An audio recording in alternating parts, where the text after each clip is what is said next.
స్వామి ప్రపంచంలోనూ ఏకైక క్షేత్రంగా యుగళావతారంగా అవతరించినటువంటి మహాప్రభు వరాహలక్ష్మీ శుభప్రభు.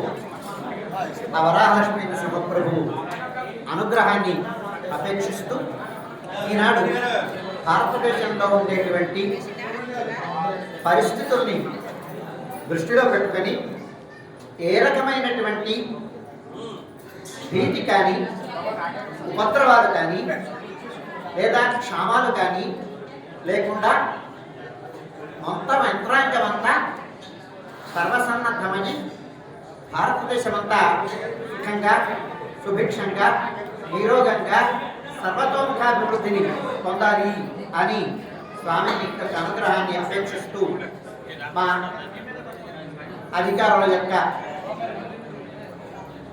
సూచనల మేరకు వారి యొక్క సంకల్పం మేరకు ఈనాడు స్వామివారి సన్నిధానంలో శ్రీ సుదర్శన భగవానుడిని ప్రార్థిస్తూ సర్వతోభద్రంగా సర్వతోముఖాభివృద్ధిగా భారతదేశం అంతా ఉండాలి అని స్వామిని ప్రార్థిస్తూ సర్వతోభద్ర శ్రీ సుదర్శన హవనం చేయడం జరిగింది.